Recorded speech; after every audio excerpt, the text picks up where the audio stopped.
recorder. So if you want to be a member for $10, Merry Christmas. Also, we're doing Layer 1 tickets. So for those of you who are unfamiliar with Layer 1, it's a convention in LA. It's unlike Scale in that we're not going to do room and board. This is literally just for the ticket. So if you're interested in going, it's basically we're getting you a student discount. Question? If I become a member right now, would I get a raffle ticket? Yes. Okay, then. Just one though. Okay. Just one ticket. That's all I need. I like this man, he has confidence. Wait, so it was originally $100, now discounted at 80? Correct. Okay, I'm sorry. So, Where is it? it's somewhere. I don't know. Was it It's on the Oh, yeah. website. Don't you that raffle thing was stopping you? Yes. It's like right above the 2 cents. Other than a raffle. You know how long the 210 is? Okay, so why would you become a member? It's like northwest so of here. It's a this raffle, members only events, which I'll be talking about in JT. Is JT here? what? Oh, you come No. back. Alright. It's a Linux, and I think I don't know exactly what Layer 1's focus is on. But there's a lot of them. There's like hacking different distros. I'm imagining that man. Yeah, there's a lot of booths. There's going to be some talks. So, Layer 1 is May 25th or 26th. Never mind. And it's actually fairly close this year. So that's the other reason why we don't do room and board. That's why I asked. Because it's only like 20 minutes away, right? I don't know. Yeah, the location is only 20 minutes away. So it's a great con. It's a lot smaller than like TurboCon and DEF CON, but it's put on by our friends over at NSL. So we like it a lot. Is there anyone who wants to go to Layer 1 and would like a discounted ticket? Yeah. Okay. So that money is due by next Tuesday. So you can either give it to me in cash today, or you can PayPal it to me, or you can give it to me in cash next Tuesday. But just for them and for us, our deadline is Tuesday. So if you want to take it, make sure that you give me that money before, I think it's the 16th. Yeah, that's what your slide says. Yep. Well, I know that my slide Okay. says that doesn't mean I'm right. Okay. Okay, so now the moment you've all been waiting for, we're going to raffle a couple of things really fast, and then you get to hear me talk about interesting things. Does anybody have a hat they want to let me borrow? Just one quick question, will there be at all possibility of carpools? Yes, definitely. So if you want to carpool to Layer 1, let me know, and I will try to find something for you. Can you explain to us exactly what Layer 1 will be?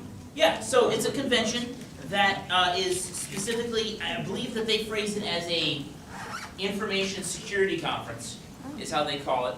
But it's going to be talks in a hotel.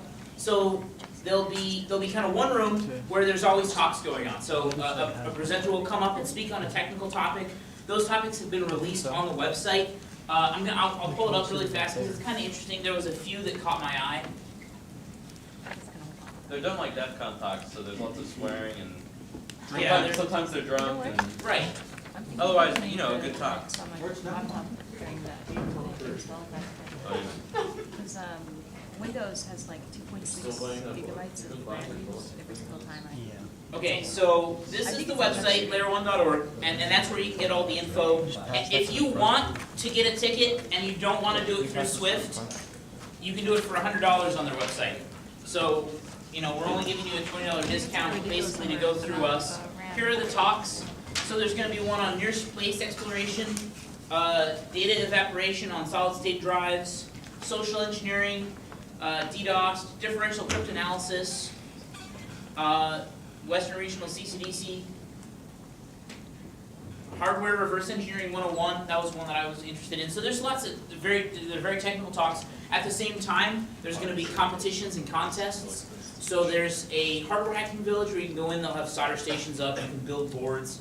The guys at NSL are very focused on hardware, so that's a lot of the convention revolves around that. Also, there is going to be a tamper evident contest. Are you doing that this year? Yes.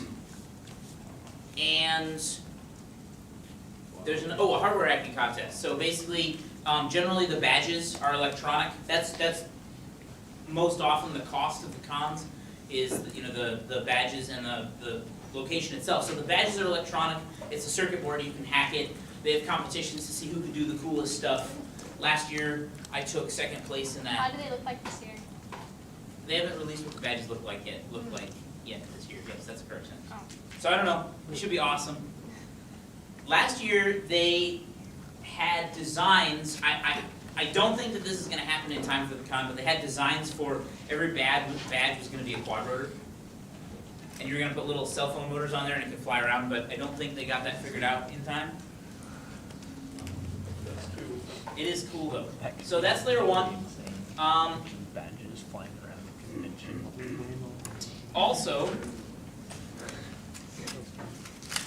coming up for Swift is elections. So if you're interested in Swift, have you thought, man, I would like to get more involved? Would you like to be on eBoard? eBoard is our elective board. It's basically the group of people that run. If you're on eBoard really fast, throw up your hand. So we've got some people in the room that are eBoard. We actually have a fairly large eBoard and it's been great.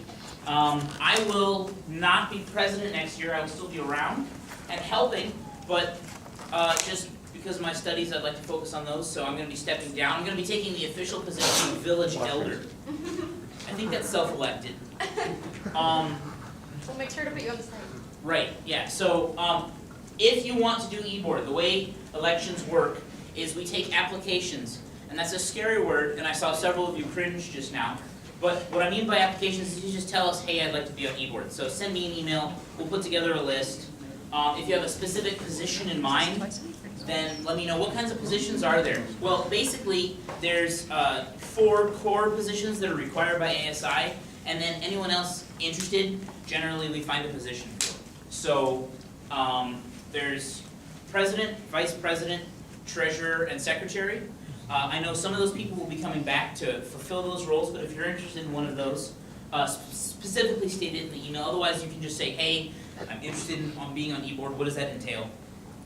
We will be doing elections immediately after the CCDC team gets back from nationals, which I believe is in 2 weeks, 3 weeks. Somebody at eBoard help me out. Nothing. All right, somewhere there. It's 2 or 3 weeks, so we'll be doing elections soon. So if you're interested, send me an email. As a side note, I sent out an email about the Raytheon hacking workshop, and if you did not receive a response from me, there is a strong likelihood that we don't have space. I received almost 70 emails about that, so I'm working on it. We're trying to figure it out. But I emailed back all the people that were on our original 20 list. I'm trying to see if there's a way I can expand it to have more, but because the workshop requires machines for each person. Sorry, is that the one on Sunday? Yes. Cool.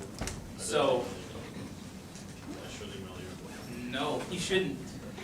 Fine. At this Too late. point. No way. So, just a heads up, I'm working on it. If you emailed me but did not receive an email back, you will receive an email eventually saying whether or not we're gonna be able to have you come. But, hopefully we'll have another one of those. So if not this time around, maybe next time. Okay, so that's it for announcements. No hats, huh? Hats. We're all gonna stare at you. Yeah, I might use the Denny box. Scale back. Don't. Here. Would you like? Oh, hey, a hat. Excellent. scale Thank back. you, Jason. That's Dr. Jefferson.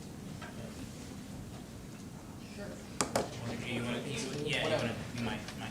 Okay, so the first thing we're going to raffle off is this wonderful scale bag. Which Last is, 3 are 275. yay!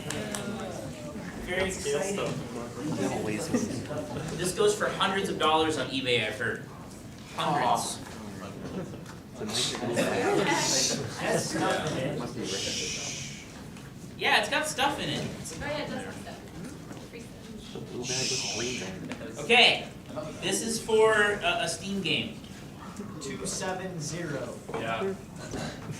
Okay, so we don't, I mean, it's digital content, I don't have anything to give you, but Give him a high five. send, Yeah. yeah! Okay, cool. So send That's for. me an email. All right. And Yeah, I'll forward it to yeah. Alejandro, because he's the one who's actually, so it'll be, pick a Steam game under $10. Okay. Cool. We got one more of those. 2 Steam games. 281. Alright, send me an email. Okay. Uh, Steam ID or whatever it's called. yeah, that'd be great if you could send me your, actually, yeah. And then, okay, so, we have something actually kind of special for you today. So what it is Is it pie? it is pie. It's a, You want me to go up there and explain it? yeah. I understand. Yeah, so Jeff is very generously donating the Raspberry Pi that he won at scale. So I'm gonna let him explain. So in this nice lovely Days Pi box here, I've got a Raspberry Pi starter kit. In here, you'll have your Raspberry Pi PC, you'll have a charger, a micro USB to actually power it. You'll have the actual SD card with the operating system and a copy of Minecraft on it. And just some audio video cables, all that stuff. Nice little lovely gift box for whoever wins this. Okay, so these are pretty dang well mixed up at this point. So wait. Wait. We had one launched. Whoa. Here, put it back in and we'll just. Yeah, that's right. Statistical fairness. I just want everyone to see. 362.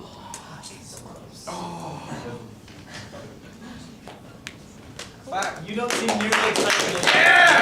I'm not All right, guys. That's it for the raffle. So moving on, time. Oh, thanks, Jason.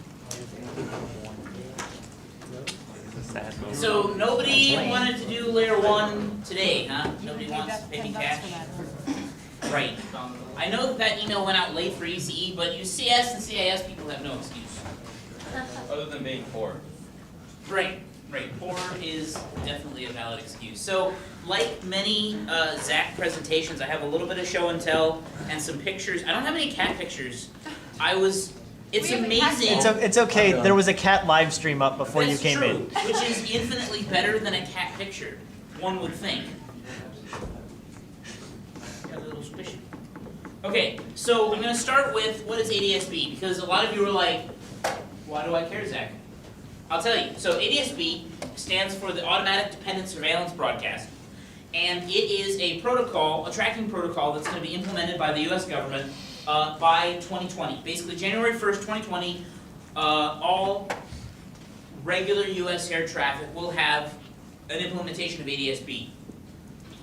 So what does it do? It sends a signal that contains a large amount of information containing long, altitude, heading, what else? Country of origin, speed. Airspeed is definitely one of those. So it has 2 frequencies that it operates at, 1090 megahertz and 978 megahertz. So below 18,000 feet is the 978 megahertz. For those of you who are familiar at all with location systems on aircraft, 1090 is already a very full frequency spectrum. So they're trying to do, basically for small craft, they're going to do the 978 megahertz. Yes. I thought I read that it also can transmit weather, or was that something else? You know, I've heard that too. I don't fully, I was reading through this last night. I don't know why or how, but it does do that. So other information can be carried through basically the system of ADSB of, you know, it can bring those nice in-flight movies. No, I don't actually know about that. But the weather, those kinds of things. And at DEF CON, it was either a year ago or 2 years ago, I forget, they said, hey, look, this is open, it's unsecure, and anyone can read it. Why is that important?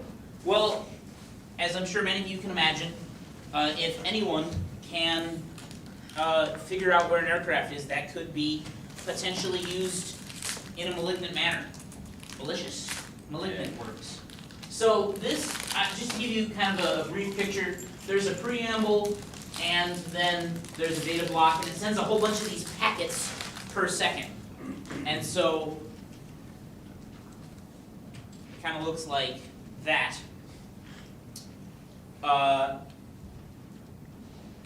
So here is a brief depiction of how ADS-B works. So you've got an aircraft, and it's transmitting something. This is a picture of something like a 747, 787, so it's probably in the 1080 range. And it's communicating with a GPS system. So basically, it knows where it is. The GPS for ADS-B has an incredibly high standard of precision. I believe that the GPS that they're using for these transmitters have an accuracy of about 1 meter. So that's pretty dang good. Not as good as the mil-spec ones, which go down to millimeter. But we won't talk about that. So, and then there's other aircraft which also have ADS-B receivers. So each aircraft can act as a node inside of the ADS-B network. And then you've got your ground control and ground ADS-B receiver, and maybe some other remote receivers. And that's basically the entire framework for ADS-B, that you can communicate and have all of these aircraft track. That's excellent for ground control. Ground control loves to know where airplanes are at all times. Also excellent for hackers who want to know where ADS-B is. So I played with it a little bit. This is not my capture. I don't want to falsify. I definitely didn't pick up all these aircraft in the local area. But this is sort of what it looks like when you're picking up a lot of ADS-B signals. So you get an aircraft and a location and a heading, and you can actually track them. And by changing some of the parameters of the software that you use, you can basically either very closely track them or sort of have a broad spectrum. Are you picking up a signal every 30 minutes, every 5 minutes, every 30 seconds? Those kinds of things. So, Zach, that's all well and good. How do I do this? Why do I care? So, a couple of things. One is you can do all of this with a software-defined radio. So software-defined radio, as you guys have heard me talk about before, is basically a system that takes an incoming signal, instead of being tuned to a specific frequency, it reads in a wide spectrum of frequencies, and then the controller, so the computer or the microprocessor, filters out a single frequency. You do everything digitally instead of analog. So you can track ADS-B with SDRs. It's very, very, very achievable and affordable, because there is an SDR that's $20. It actually starts out life as a TV dongle for reading DVR, that kind of stuff. And you can read in 40 megahertz up to like 1.9 megahertz. And so you have this huge spectrum. You get all of AM, basically, all of FM.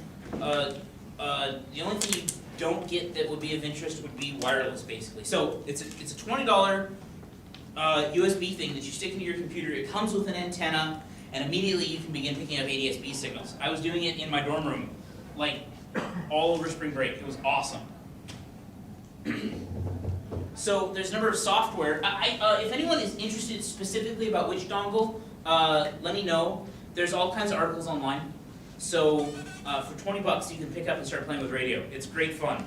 I spent probably the better part of one night just listening to random Spanish channels. It was great fun. So this is a software called ADS-B Sharp. So there is a SDR software, which is kind of where this whole thing started. Is I was trying to play with my new $20 software-defined radio, and I needed a software to be able to look at the waterfall, which is basically the signals coming in over time. So you see, okay, that's an FM signal, there's some modulation, that's probably a signal, those kinds of things. So that's called SDR Sharp. And it's a great software, it runs on Windows and Linux, and it's already configured to work with the dongle that I was using. And there's a great tutorial online as to how to do all of that. So there was very little thought involved. And so I was able to get up and running. And while I was on their website, I noticed they had this thing called ADS-B Sharp. So it's this little app, and it doesn't tell me which ADS-B signal it's reading in. I'm assuming that it's reading in the 1090. And the reason I say that is because almost all of the signals that I picked up were from trans-international aircraft, which go definitely above 18,000 feet. So they're not using the 978. Some brief things to notice: the frames per second. So that's basically how many of those packets that I showed earlier are coming in and it's receiving. Not every packet is an entire signal. There's a lot of information. Each packet, just like in a standard network, contains a little bit of the signal. So you need enough of the frames, enough of the packets to get the whole ADS-B broadcast. So you may see 40 frames a second, but you won't actually get that many, and there actually has to be an aircraft coming by at the time to get that many frames. What's cool about this is it's literally, you fire it up, and if it recognizes you see on your device it says EasyCap USB, that's the dongle that I was using. And you just hit start, and it immediately starts passing stuff over port. You can choose it, but in this case it's the default, which is 47806, which gets passed to another software called ADS-B Scope. And ADS-B Scope is where you can actually see the aircraft show up. This is the super boring picture that I took beforehand. No, this is great. Let me explain this. So, I took a picture, I was building this presentation, and I was like, oh, I should actually show aircraft that I've tracked. How cool would that be, right? And I fired up, and nothing was going by at the time, and I was like, it's okay, I'll let it run overnight to get a whole bunch of signals, and then I can show all the stuff. And I let it run all night, and nothing flew overhead.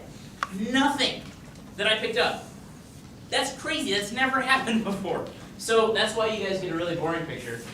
And that's why I lied earlier with the other exciting picture with all the aircraft, because that actually is what it should look like. Nothing. I was really frustrated, in case you couldn't tell. But this is what the software looks like. So it automatically reads in packets, and this is nothing more than you download it, you fire it up, and you say read raw packets, and you're done. So with 5 or 6 button clicks, you can be up and reading ADS-B. And then, that was it for my pictures. So, I was not getting very many aircraft. I was getting maybe 1 or 2 an hour, and I know there's more out in the space than that. And so I was wondering if perhaps it was my antenna that was causing the issue, because it was the crappy one that came with the DVR, and it's about this long, and it's not intended to pick up ADS-B for obvious reasons. So what I went ahead and did was, there's a tutorial online. Actually, I found it on the SDR Sharp website. So if you go to their website, the guy who writes that software runs a blog. And on that blog, there's a lot of documentation about how he wrote ADS-B Sharp, how to interface with ADS-B Scope. It's really great. There's quite a bit of information. And so, probably hard to see, but I made this little 4-inch omnidirectional antenna and hooked it up to a 25-foot coax. And I'm definitely not going to put it on my roof. I wouldn't do that. But if you wanted to pick up signals, that's where you put it, on your roof, right? So I tried it out, it works great. The only difficulty of this was the connector that I chose is a UHF, ultra high frequency, which is great for the frequency that we're in, but is not compatible with the connector to the dongle, which is PAL, which is, as you guys know, a TV connection. And so if you want to go from UHF to PAL, you actually have to solder the connectors yourself, which is not difficult, but for someone just getting started, it's not plug and play. So ADS-B is kind of cool because you can actually track aircraft that are up there. It's not illegal. There's nothing shady about it. The information is public because it's being broadcast unencrypted. So there's nothing wrong with reading it. And the other interesting thing is that it's going to be on all air traffic. And it's being utilized for more than just location. Because you can get heading, you can get speed, all kinds of interesting, crazy stuff.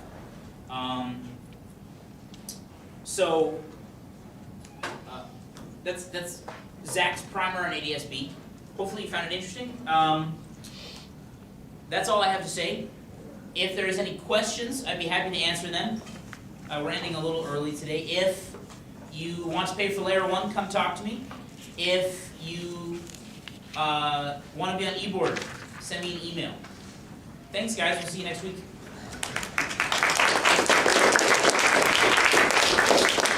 If you want more pizza, go get it. Yeah, finish off the pizza.